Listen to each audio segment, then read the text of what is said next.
All right, my friends, welcome back to Real Estate Bites. This is episode number 50. Almost been doing this a year. It's kind of crazy. The topic of the day is, are we in a climate change real estate bubble? I read an article recently talking about this and want to explore whether or not we might be heading into a climate change real estate bubble here soon. Before we do that, as always, I like to start with a little chuckle. So I'm going to take you over to this Real Estate Humor Facebook group where I grab these memes. This one isn't a meme. It's just a picture, but boy, it's appropriate. I'll tell you what, whenever I come up to a showing and I see this old combination lock style lockbox, there's always this moment of panic that I'm not going to be able to figure the damn thing out and get the key out. And I'm going to stand there ashamed in front of my clients. I mean, these things are rare anymore, but legitimately, like the expression that you see in this picture is exactly how I feel when I step up to the front door and I see an old combination lock. I mean, look, it's funny because whenever you see one of these old combination locks, you can tell it's 25 years old. So, for you agents, who are out there, who basically, I know you're a boomer if you're putting this thing on the front door. Most of us agents aren't right out of high school. We don't remember how to do this thing, man.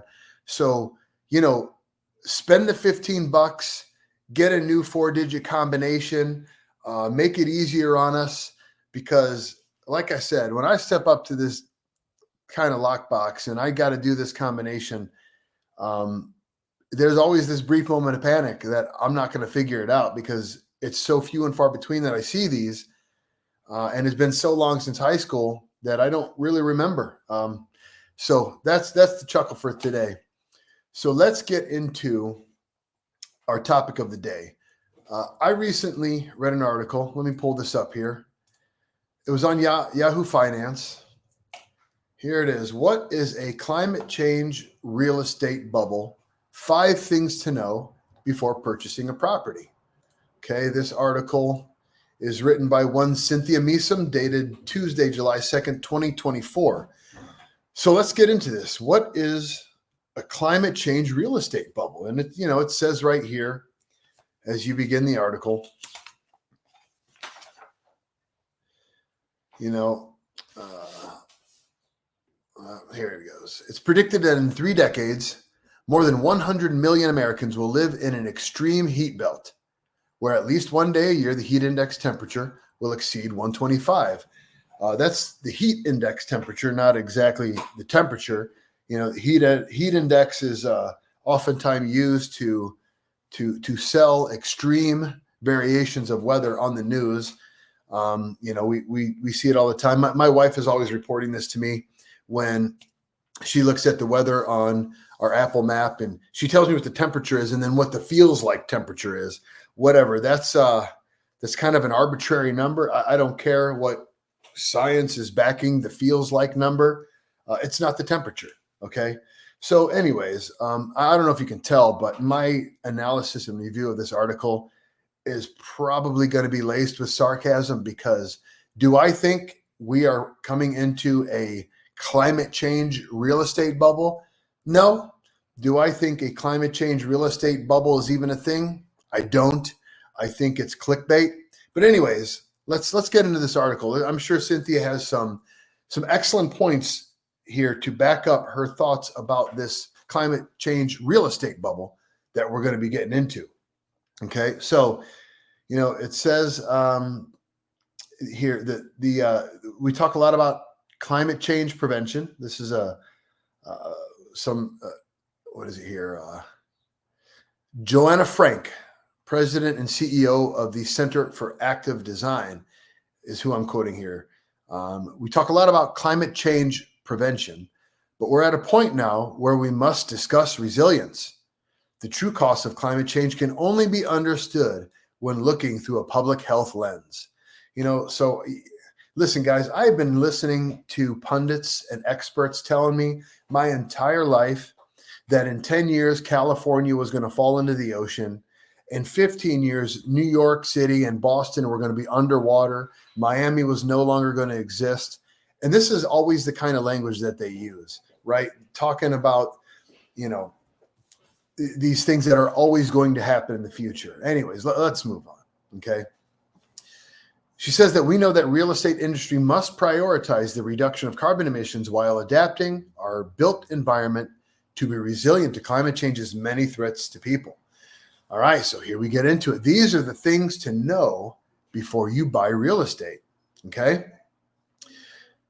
The real estate industry needs to invest in priorities that prioritize human health in the face of extreme heat, flood risk, and poor air quality, okay? Success for the real estate industry over the next decade will be determined by meeting this demand by using evidence-based strategies that have already been demonstrated as effective solutions. They have? No one's heard about this. You know, I mean, maybe we live in a milder climate up here in Northeast Ohio, you know, but I network with people around the country, mostly East Coast people. This is the first article I've heard about any of this kind of crap, right? Frank also says that the climate change real estate bubble doesn't have a one-size-fits-all solution. Yeah, because no one knows what you're talking about, okay? So here are the things that you should know before purchasing your property. Number one, analyze the local infrastructure, okay? Here we go. From my experience managing properties in northern New Jersey, I've seen areas investing in climate resilient infrastructure like stormwater management systems and reinforced construction. These are not new concepts, guys. Stormwater management, I mean, since this has been a subject of civil engineering, since civil engineering has become, since it's been, you know, a profession, you know, reinforced construction, same thing. This has been a topic since structural engineering has been a profession. These are why these professions actually exist, for these types of issues. These are not climate change issues. These are just design, urban and suburban planning issues that have always existed. Northern New Jersey, I mean, look, I've got family in Northern New Jersey. I've got family, you know, from Northern New Jersey. There's one event that I remember in my entire life that really had a major impact on Northern New Jersey. That was Hurricane Sandy. There may have been others, but again, that's the only one that I recall here in 47 years on planet Earth. And Hurricane Sandy was a big deal. It tore up the entire East Coast, right? We all remember that. I mean, I had a spruce in my front yard here, 25 miles west of Cleveland, that Hurricane Sandy knocked over. That was a tremendous storm that it doesn't matter what kind of planning anybody did, that beat the hell out of the East Coast, right? Okay, so analyzing the local infrastructure. You know, I don't know where we got there, and I don't know how this bit of wisdom is going to prepare us for the climate change real estate bubble. So let's move on. Be aware of local real estate regulations. Here we go. When managing properties, I always advise clients to stay informed about local regulations that might affect the property. I mean, every investor, everybody that wants to buy a home should be somewhat familiar with local regulations that might affect the property. This is not climate change anything. This is just, especially if you're an investor and you're looking to go and spend, you know, whether you're buying a single family or you're spending millions and millions of dollars on multifamily, you should probably know the local regulations that might affect the property, regardless of where in the country you're buying, right? That doesn't help us here, Cynthia. Okay, moving on. Assess the climate risks, okay? That makes sense, right? Here we go. So Scott Friedson, a multi-state licensed public adjuster of ICRS, an insurance company, said that you should pay attention to climate risks. For example, if considering a coastal property, scrutinize the frequency and severity of past hurricanes and the area's storm surge history. No shiz, Scott Friedson. Again, climate change, you know, heat indexes, What are we talking about here? Everybody who buys a house in Florida knows that hurricanes are coming sooner or later. Everybody knows this. Everybody knows that if you buy property in Tornado Alley, the likelihood of something coming close to where you're buying is possible. Everybody knows that if you buy property in Phoenix, Arizona, it's going to be hot. Okay. This is silliness. If considering a coastal property, scrutinize the frequency and severity of past hurricanes. That provides no guarantee what's going to happen in the future. But again, nevertheless, if you're buying a property where there are hurricanes, you should anticipate that another one might come in the future. All right, here's where we get into the good stuff. I am sure that Cynthia is really going to give us some good stuff here in this next section when she tells us to assess the strategies used to mitigate climate change risk. Okay, Frank, this is Joanna Frank again, explain that when you're considering purchasing a property, you should not only be aware of all of the climate risks in the location, but you should also understand how the property and surrounding communities have addressed this risk. So then she goes on to talk about properties located in extreme heat zones. Strategies to mitigate extreme heat includes trees and external sunscreens, light-colored or green roofs, and native vegetation rather than paved surfaces.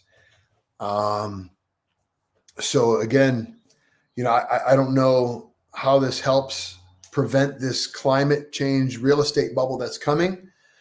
Plant more trees, guys. For my people out in Phoenix, Arizona, if you can't get that oak tree to take and grow outside of your house, so that you get some shade, I don't know what to tell you. Try again. Maybe you're using the wrong kind of acorn. Maybe you're not watering it enough, right? If you own, a 300 unit apartment complex in Phoenix, Arizona, you need to start getting that external sunscreen erected now. It doesn't matter if it's going to cost you $400,000 or $500,000 for the manufacture, freight, and installation of this thing. It doesn't matter, right? Start getting that sunscreen built. Okay, understand the insurance landscape. This is the last point that Cynthia Meason has for us to consider. And honestly, I think this is the only thing that she kind of is hitting the nail on the head, right? Insurance is where we all need to be concerned. I think everybody who's watching this, if you're a homeowner, you've seen your insurance increase significantly over the last year. It is due to the amount of claims that have been made. It's due to the amount of people who are showing up at doorsteps, who've learned how to game the system, saying, hey, I'll get your roof replaced for free. Let me get up there and make a report to your insurance company. These are driving premiums up. Okay. It's affecting insurance. And if anything, these sort of narratives are going to give insurance companies the sort of firepower they need to not insure people anymore. And I had Tony La Rizza on not too long ago, and he talked about how insurance companies are tightening up more and more and more. If the Yahoo Finances of the world and the Bloombergs continue to push narratives like this, it's going to give them more ammunition to not insure people. They can actually cite articles like this that are backed up by nothing but some sort of hypothetical opinion and not insuring people. Okay, so that's the end of this article by Cynthia Meason. And so I wondered, who's Cynthia Meason, and what does she really know about a climate change real estate bubble? Because from reading that, I'm not convinced that we're in a climate change real estate bubble. Matter of fact, my answer to what is a climate change real estate bubble is it's a bunch of baloney. It's something that Cynthia Meason just made up in order to get people to read this article and to drive traffic to Yahoo Finance. More on that later. later. So I checked out Cynthia Meeson. I wanted to see, what are some of the articles that she's written. I'm a financial planner. Here's how to mix your retirement accounts. I'm retirement planning. 6 reasons my savings account is more valuable than Social Security. Best 6-month rate CDs. Before you retire, should you save or buy a house? How much it costs to stay 5 days in these 4 Caribbean destinations. 7 middle-class shopping strategies, blah, blah, blah. 6 best up-and-coming cities for the upper class to live in 2024. Well, that's interesting because, let's go back to this article. It starts by saying this. Joanna Frank, again, the CEO for the Center of Active Design, said that millions of properties across the country are either being exposed to extreme weather now or will be in the near future. So, right, already this climate change real estate bubble is happening, because they're exposed to it now. So let's go take a look at what Cynthia Meeson recommends as the 6 best up and coming cities for the upper class to live in 2024. Okay. Oh, here it is. Sorry. Sharing this for you late. But anyways, Northport, Florida, New Braunfels, Texas, Florida again, Utah, Nevada, Louisiana. Okay, look, these are the 6 best places to go to because of increasing GDP, because of increasing population. And you've got the Southwest, you've got Florida, right? Southwest droughts, extreme heat climate.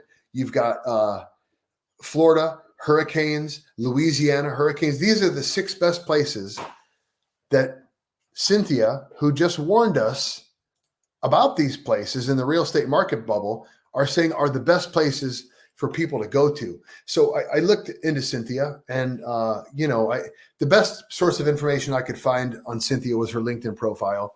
She graduated from the University of Austin, Texas, and has spent the last 15 years as a freelance writer. And as a freelance writer, she's never been in real estate. She's never been a financial planner. She has not done any of the things as a profession that she is talking about. So she is either interviewing or pulling from other articles, little snippets that help paint this narrative that she is selling to everybody. Okay, so I also saw this one by Yahoo. Why you shouldn't invest in real estate in these 3 popular climate havens. Okay, so again, we're talking, this is Yahoo Finance, who is pushing this climate change narrative and how it affects real estate and whatnot. And they're mentioning, okay, these 3 climate havens that people are either going to or not. And it's all about GDP, and it's all about are the populations increasing or decreasing, blah, blah, blah.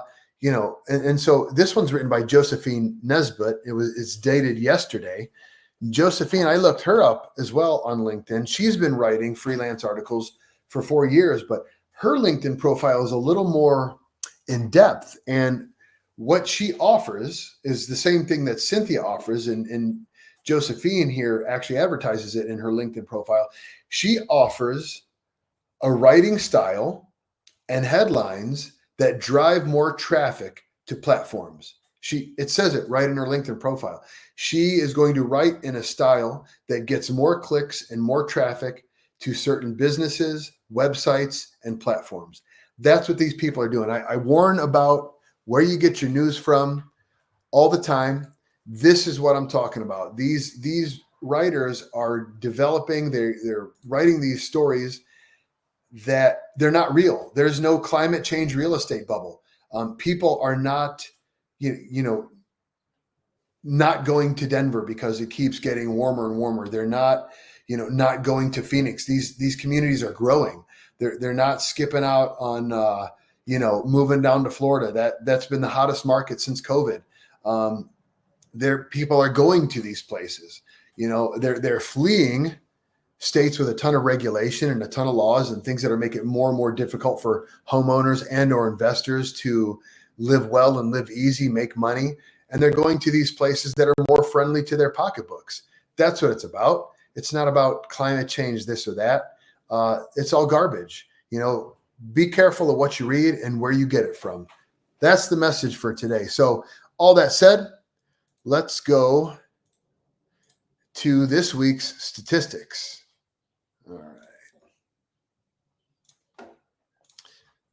right. So we didn't do the program last week, but I was able to go back in time and grab the stats that were available to me. So here this week, week 50 of Real Estate Bites, the active inventory this morning, there were 342 condos and single families on the market active in Lorain County. This past week of sales, there were 81 sales. The median square foot of those sales was 1,637 square feet.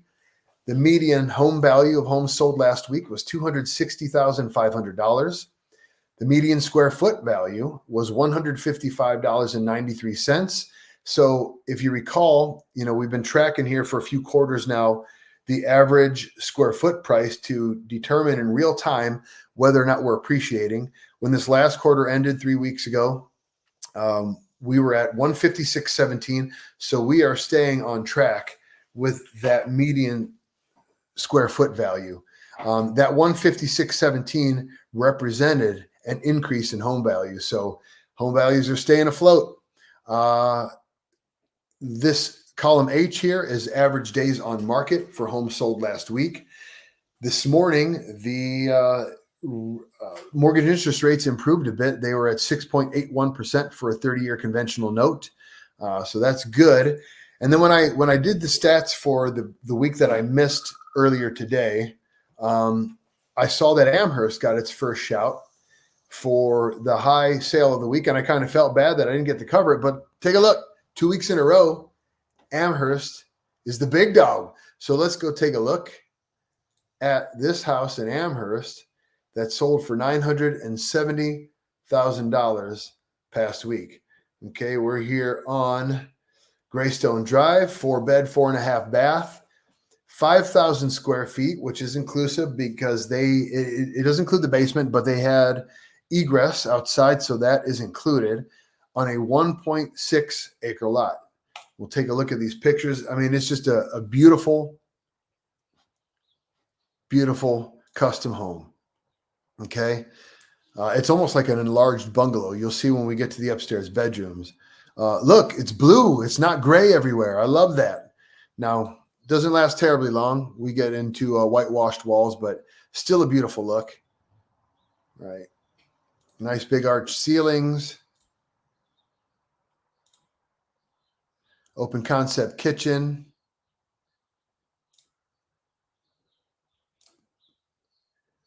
That kitchen opens up into that large dining room with a fireplace, the vaulted ceilings. Beautiful home. That's what you would expect for going on $1 million, right?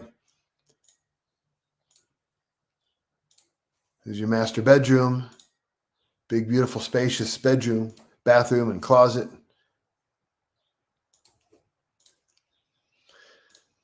I gotta tell you, I love me a wraparound porch. There's nothing like summertime, rocking on the rocking chair on the wraparound porch. Nice fenced in pool. So here is we're getting up into the upstairs bungalow type bedrooms. You can see the knee walls.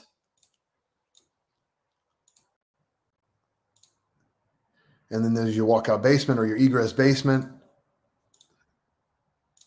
Beautiful home. All right, guys, that is a wrap on this week's Real Estate Bites. It's good to be back. Felt good to be back. I appreciate you guys. As always, take care of yourselves. Take care of one another. I love you, people.